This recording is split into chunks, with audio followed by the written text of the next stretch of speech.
Assalamualaikum warahmatullahi wabarakatuh. Selamat malam. Izin Pak memperkenalkan diri. Perkenalkan, nama saya Titan Pragana Senda dengan NIM 4012211051. Di sini saya akan memberikan pendapat, analisis serta tanggapan mengenai apakah waria diberikan kepastian hukum.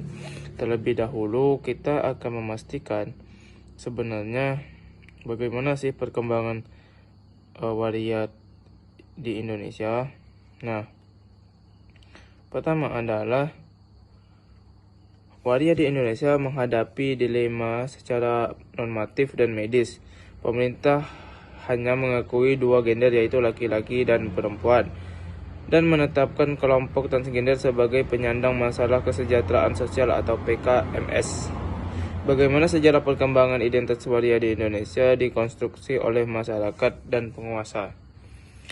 Nah, sejarahnya adalah setelah tahun 1965, konstruksi identitas waria mulai muncul dan mencapai puncaknya pada tahun 1970-an. Pada saat itu, masyarakat Indonesia secara umum memiliki toleransi terhadap keberadaan waria, meskipun Majelis Ulama Indonesia atau MUI waktu itu tidak mengakui waria, karena mereka juga tidak secara tegas melarang pergantian kelamin atau kasus transgender. Nah, secara hukum dan agama, pergantian jenis kelamin atau transseksual dilarang. Tetapi perkembangan teknologi medis memungkinkan penyesuaian jenis kelamin bagi waria yang secara psikologis mengidentifikasi diri sebagai perempuan atau transgender.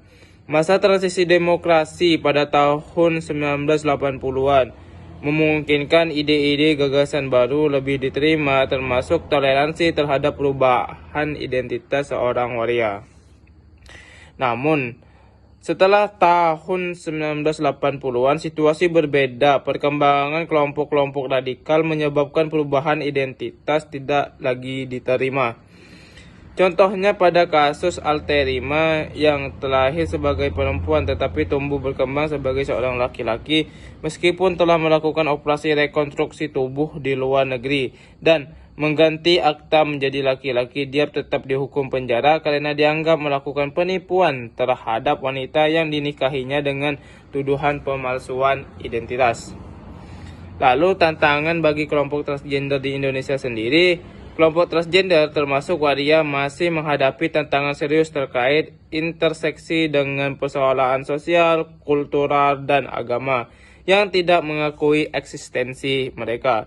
Sulit bagi mereka mendapatkan identitas resmi yang diakui negara dan hanya beberapa wilayah Indonesia yang mau menerbitkan surat kependudukan bagi seorang waria yang dapat digunakan untuk kuliah atau bekerja.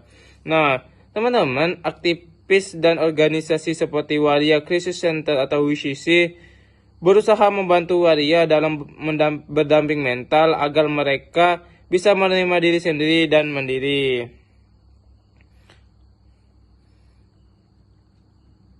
Lalu berikutnya adalah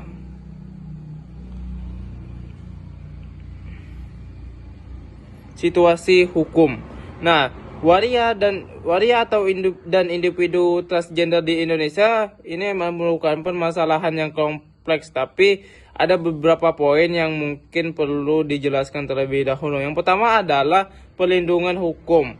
Meskipun pasal 1 ayat 3 dari Undang-Undang Nomor 39 tahun 1999 dan pasal 28 dari Konstitusi 1945 memberikan perlindungan hukum, hak-hak ini memiliki batasan terkait moral, agama, keamanan, dan ketertiban umum. Transgender di Indonesia memiliki kebebasan dalam menentukan kehidupan mereka berdasarkan ius constitutum.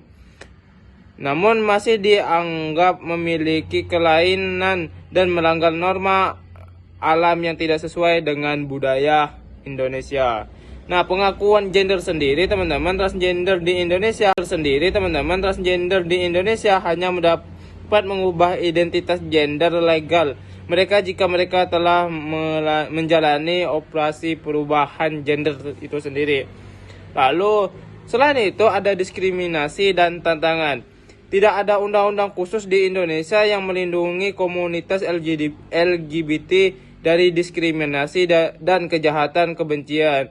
Di sebagian besar wilayah di Indonesia tidak ada hukum sodomi dan negara tidak melarang aktivitas seksual non-komersial pribadi dan suka antar sesama jenis.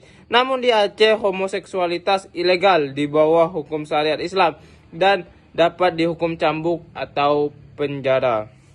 Lalu bagaimana kondisi sosialnya? Nah, kondisi sosial tradisional di Indonesia tidak menyetujui homoseksual dan transisi gender yang mempengaruhi kebijakan publik.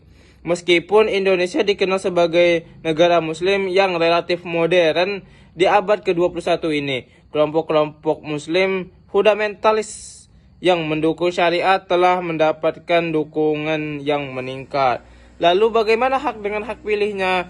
Nah, transgender di Indonesia berjuang untuk pengakuan identitas gender mereka pada dokumen resmi, termasuk pada hak untuk memilih. Dengan demikian, meskipun ada beberapa kemajuan, masih banyak tantangan yang dihadapi oleh komunitas transgender di Indonesia dalam hal kepastian hukum dan pengakuan sosial. Advokasi dan pendidikan terus diperlukan untuk meningkatkan pemahaman penerimaan terhadap keberagaman gender di Indonesia. Nah, lalu bagaimana dengan kepastian hukumnya? Keberadaan waria atau wanita pria dan hak-hak mereka terkait kepastian hukum telah menjadi isu yang sangat kompleks dan kontroversial di banyak negara.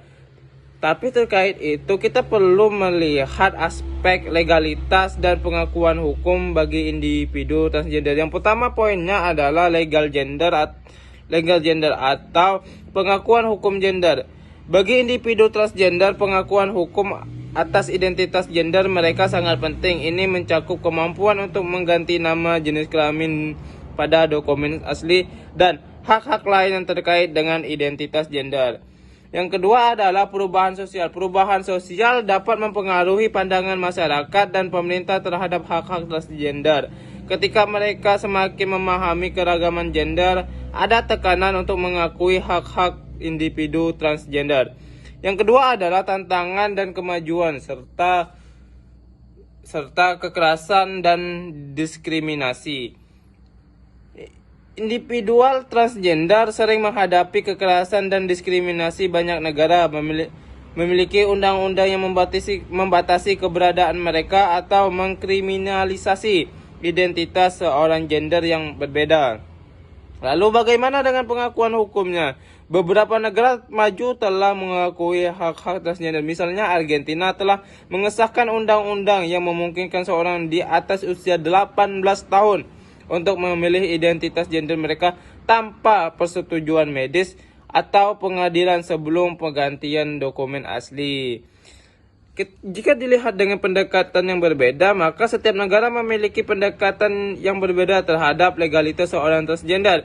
Beberapa negara memudahkan proses pengakuan hukum, sementara yang lain masih menghadapi beberapa tantangan. Lalu bagaimana di Indonesia sendiri? Nah, di Indonesia sendiri penting rasanya untuk pemahaman dan pendidikan. Yang pertama adalah pendidikan masyarakat. Pendidikan masyarakat tentang keragaman gender dan hak-hak transgender sangat penting. Semakin banyak orang yang memahami perbedaan gender, semakin besar kemungkinan pengakuan hukum yang lebih baik. Yang berikutnya adalah advokasi. Kelompok advokasi dan hak asasi manusia berperan penting dalam memperjuangkan hak-hak transgender dan memastikan keberadaan mereka walaupun belum diberikan perlindungan hukum. Nah, yang terakhir adalah pertimbangan moral dan politik. Moral politik. Beberapa pemerintah menghadapi kekhawatiran moral terkait pengakuan hukum gender. Namun ini adalah perjuangan yang penting untuk memastikan hak-hak transgender dan menghormati hak privasi dan martabat semua individu. Dalam rangka mencapai keberadaan hukum yang lebih pasti bagi individu transgender, perubahan sosial dan pendekatan hukum yang inklusif sangatlah penting. Semua orang berhak diakui dan dihormati terlepas dari identitas gender mereka. Sekian dan terima kasih.